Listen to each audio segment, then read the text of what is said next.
मगर डॉक्टर रमन सिंह, आप कितने 12 साल से सीएम के पद पर हो, एक बड़ा आश्चर्य आनंद का सब्जेक्ट वो था, आपने मेरे पर पत्र लिख करके इतनी विनती की, सकल जैन समाज ने आपको विनती की है वो मुझे मालूम है, मगर छत्तीसगढ़ की 2.5 करोड़ की प्रजा की ओर से सीएम मैं आपको विनती करता हूँ, एक बात को। और सबसे बड़ा आनंद का सब्जेक्ट तो वो था जब मैंने मीट एक्सपोर्ट पॉलिसी पर पिटीशन एडमिट की थी, आपसे मेरी बात हुई और आपने मुझे इतना ही कहा, गुरुदेव आपको जानकर के आनंद होगा, पूरे छत्तीसगढ़ में एक भी स्लोटर हाउस मीट एक्सपोर्ट के लिए अभी तक खुला नहीं और कभी खुलने वाला।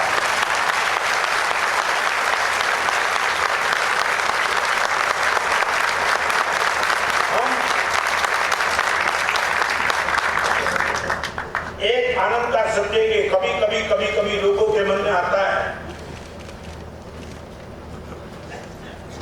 ऐसी पवित्र सभा में इन लोगों को बुलाने की जरूरत है, तुम्हारी मेंटालिटी थोड़ी बदलो। मैंने कल प्रवचन में बताया कि गच्छाधिपति का मैं सरकारी राष्ट्र जब तक नहीं बचेगा तब तक धर्म नहीं बचेगा, और राष्ट्र की बागडोर जिन लोगों के हाथ में, उनके ही अच्छे विचार से हम सबका जीवन अच्छा बन के ही रहेगा।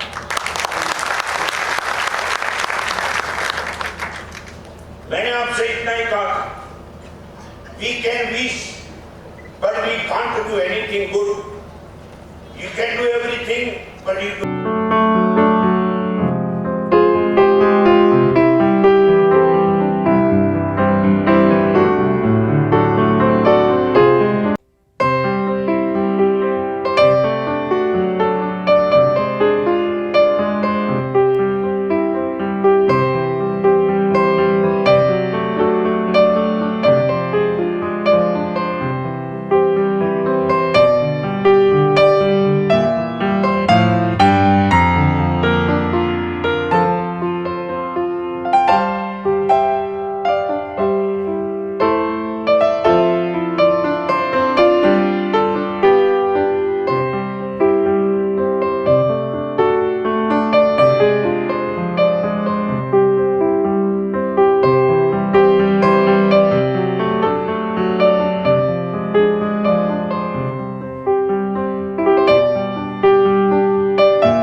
नए वर्ष के 2016 के प्रारंभ और ये दूसरा दिन आज मुझे गुरुदेव का आशीर्वाद मिला,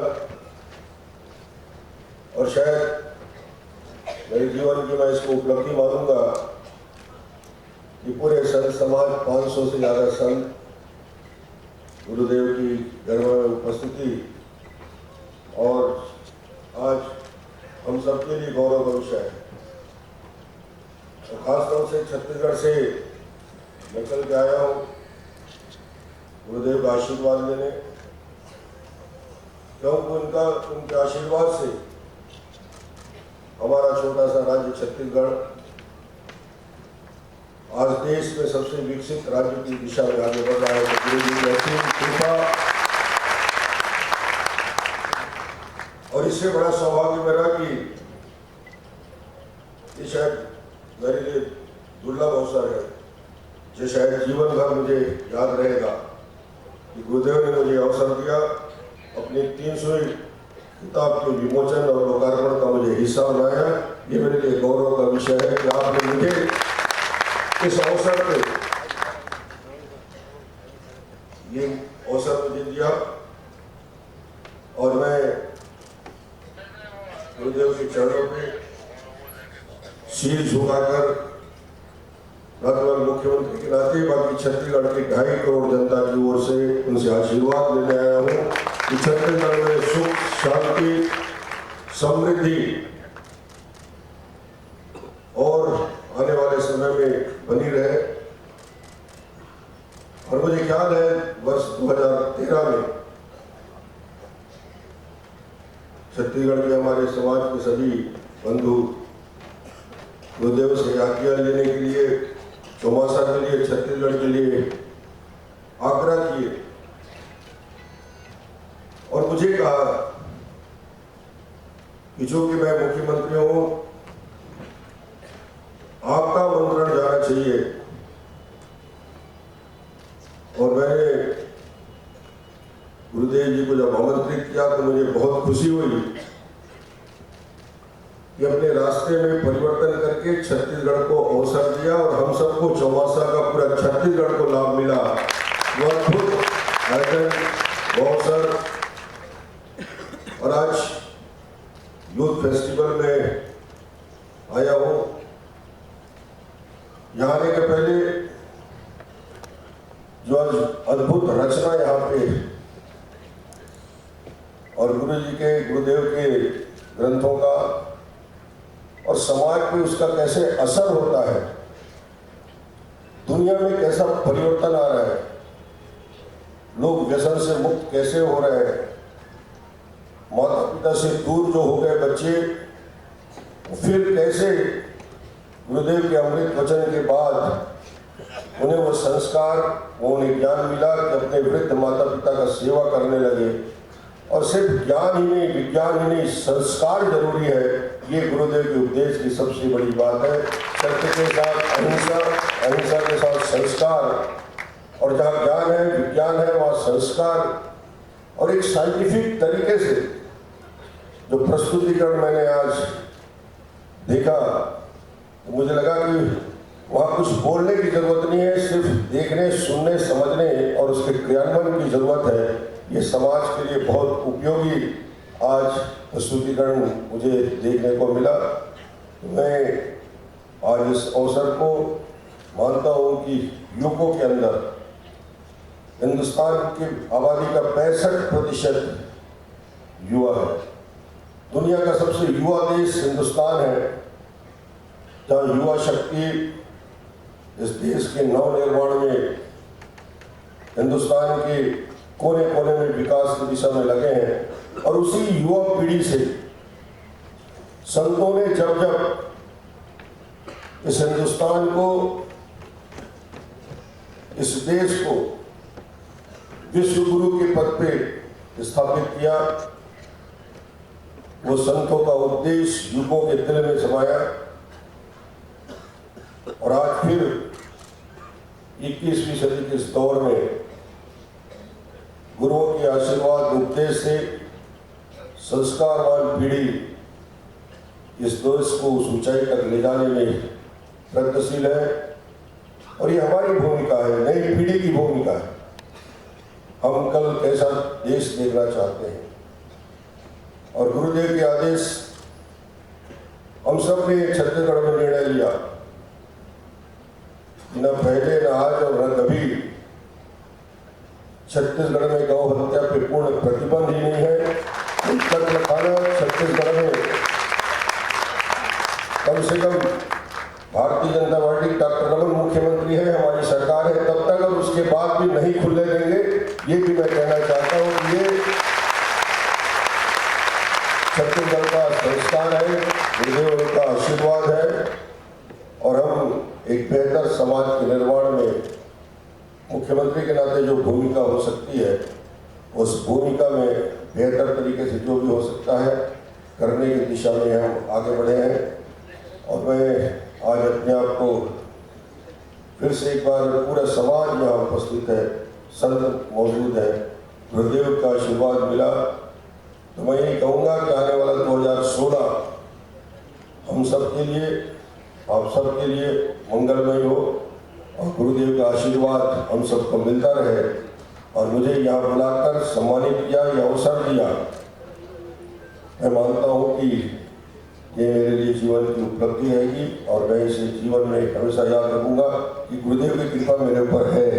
इस बात को मैं मानता हूँ, पहले भी मानता रहा और मेरे अंदर भी परिवर्तन आया। संतों की कृपा से मैं दूसरे के ऊपर नहीं कह सकता। मैं राजपूत हूँ, जिस परिवार से आता हूँ, और जब से संतों के नजदीक आया, कवर्धा एक छोटे से तहसील में एक पार्षद की हैसियत से मैंने राजनीति शुरू की। पार्षद से विधायक बना, सांसद बना, केंद्र में मंत्री बना, मुख्यमंत्री बना। और हम सबने परिवार वालों ने तय किया ये गुरु के उपदेश कैसे होते हैं। और पिछले 15 साल से विशुद्ध रूप से मांस के साथ साथ अंडा भी हमारे घर में नहीं बनता। हम लोग सब पूरा परिवार विशुद्ध शाकाहारी।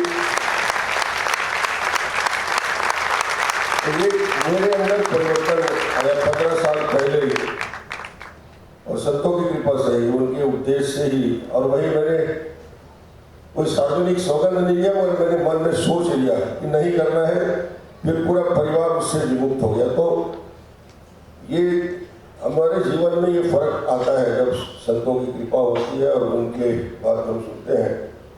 आज मुझे बहुत खुशी है यहाँ उपस्थित होकर, आप सबके बीच उपस्थित होकर, और मुझे यहाँ सम्मानित किया।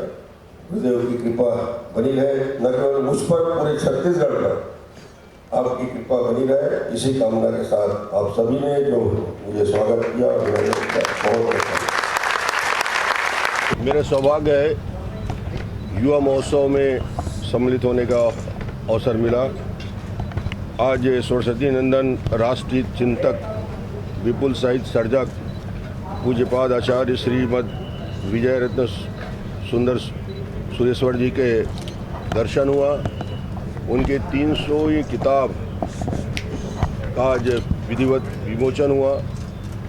और युवा महोत्सव युवकों के लिए प्रेरणा, गुरु जी के बताए हुए मार्ग और उनकी 300 किताबों का अलग अलग प्रस्तुतिकरण कि समाज के लिए क्या उपयोग है, समाज के लिए क्या परिवर्तन आ सकता है। और इनकी अद्भुत ये संकलन की क्षमता, लिखने की क्षमता, 300 किताब का सृजन और समाज के हर वर्ग, और ऐसे संत जो न केवल उपदेश देते हैं, चिंतन करते हैं, बल्कि समाज के लिए ज़रूरत पड़े तो न्यायालय तक जाने की तैयारी रहती है।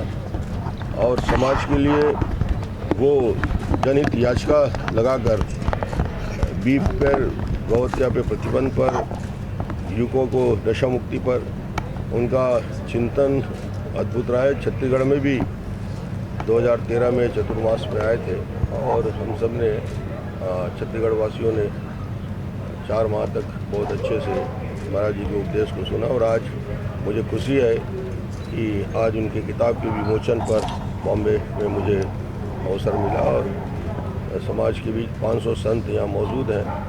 मुझे यहाँ उपस्थित होने का अवसर मिला। सर पठानकोट के बारे में जानना चाहेंगे। जिस तरह से आतंकवादी हमला हुआ है पठानकोट में, सर 2 जवान शहीद हो गए हैं। एक तरफ प्रधानमंत्री जाते हैं पाकिस्तान में, शांति दूत की तरफ बातें करते हैं, पर दूसरी तरफ पाकिस्तान आतंकवादी गतिविधियों को बढ़ा रहा है। सर क्या कहेंगे? देखिए, माननीय नरेंद्र मोदी जी, प्रधानमंत्री जी की स्पष्ट सोच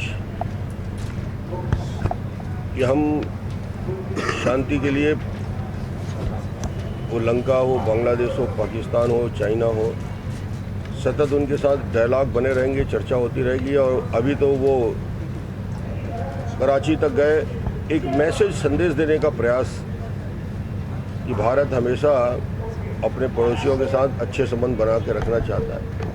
जब ये संबंध बन रहे हैं, दोनों देश एक दूसरे के पास आ रहे हैं, नागरिकों के अंदर भी एक भाव जागृत हुआ है। इसी समय ये जितने भी आतंकवादी गतिविधि करने वाले लोग हैं, ये बर्दाश्त नहीं करते कि हिंदुस्तान और पाकिस्तान नज़दीक आए, और ये उसी की प्रतिक्रिया है, रिएक्शन है, जो दोनों देश के बीच बेहतर तालमेल के अवसर बन रहे हैं। तो मुझे लगता है हिंदुस्तान और पाकिस्तान दोनों मिलकर इस प्रकार के आतंकी गतिविधियों का मुकाबला करना है। और ये घटना देश के लिए दुखद है, सुरक्षा के हमारे जवान की शहादत हुई है, मगर मैं ये कह सकता हूँ कि एक बड़े प्रयास जो आगे भी और मजबूती के साथ जारी रहेगा। प्रधानमंत्री जी का मुहिम ऐसे घटनाओं से पीछे नहीं हटेगा। तो ये घटना कायरतापूर्ण घटना है, इसके सबने निंदा की है, मैं भी इसकी निंदा करता हूँ। केंद्र में आपके जो सहयोगी है तीसरा, वो कह रहे कि शांति वार्ता और टेररिज्म साथ साथ नहीं चल सकता। बीजेपी का भी यही स्टैंड था जो वो अपनी मिले। तो एक तो बीजेपी हमेशा ये कहती है, मंत्री ये कहते हैं कि हम करारा जवाब देंगे, तो टाइम आ गया है, कब तक कहते रहेंगे हम शांति करेंगे और वो अटैक करेंगे। मैं इससे सहमत हूँ कि आतंकवाद को कुचला जाना ही है, जिसके लिए प्रधानमंत्री जी की प्रतिबद्धता है। आतंकवाद के साथ कहीं कोई समझौता नहीं होता, मगर दो राष्ट्रों के अंदर जब स्थिति को बेहतर करने का प्रयास होता है तो ये भी जारी रहेगा। और कहीं ऐसी गतिविधियों से सरकार नरमी का रुख नहीं करेगी। प्रधानमंत्री जी ने भी कहा है कि ऐसी घटनाओं को कुचला जाएगा। सरकार मजबूती के साथ इसके खिलाफ जवान भी खड़े हैं और माननीय मोदी जी की भी ये प्रतिबद्धता है। Thank you sir, thank you. Start sir, सबसे पहले तो इस कार्यक्रम के बारे में क्या कहना चाहिए? आचार्य रत्न सुंदर सिंह जी आचार्य श्री के सानिध्य में 300 किताब जो अभी तक उन्होंने अलग अलग सब्जेक्ट के ऊपर लिखी है, 300वीं किताब का 10 तारीख को विमोचन है। वो 10 दिवसीय कार्य जिसके अंदर अलग अलग विषय के ऊपर आचार्य श्री प्रवचन देंगे, जो आम मनुष्य आम व्यक्ति से जुड़े हुए विषय हैं, जो हमारे रोज़ की दिनचर्याओं में सम्मिलित होते हैं, उन संपूर्ण विषयों को लेकर के आचार्य श्री ने उन किताबों के माध्यम से जागृति लेकर के आई है और संपूर्ण समाज को जागृत करने का काम किया। आज उस अवसर पर माननीय मुख्यमंत्री छत्तीसगढ़ डॉक्टर रमन सिंह जी भी आए थे। हम लोग सब आचार्य श्री के सानिध्य में जो उनने 300 किताबें लिखी, उन 300 किताबों का जो विजन के साथ में, डॉक्यूमेंट्स के साथ में जो प्रस्तुतिकरण दिया, ये आज समाज में आवश्यकता, युवा तरुणाई से लेकर के परिवार टूटने से लेकर के समाज के बिखराव तक की जो चीज़ें हैं, उन सब पर उन किताबों के अंदर जो सारांश मिल रहा है वो आज की युवा पीढ़ी को पढ़ने की आवश्यकता है। इसलिए 300वीं किताब के लोकार्पण के पूर्व संध्या पर हम सब लोग यहाँ पर जो कार्यक्रम 10 दिवसीय चल रहा है उसमें सम्मिलित होने आए हैं। मेरी ओर से बहुत बहुत शुभकामनाएं। क्या कहेंगे, इस तरह के कार्यक्रम कितने ज़रूरी हैं? देखिए, समाज में परिवर्तन के लिए हर चीज़ आवश्यक है। आज के वर्तमान युग के अंदर जो समाज में बिखराव, हम आधुनिकता की ओर जरूर जा रहे हैं, लेकिन हमारे कल्चर, हमारी संस्कृति, हमारे विचार वह सुरक्षित रहें और उसके लिए जागरण करना ये हमारी प्राथमिकता है। और इसलिए जैन समाज के संत ने सिर्फ जैन समाज की व्याख्या नहीं की, संपूर्ण समाज की व्याख्या करते हुए संपूर्ण मानव समाज को जागृत करने के लिए उन्होंने जो बीड़ा उठाया, आज उस परिप्रेक्ष्य में हम सब लोग सम्मिलित हो गए हैं।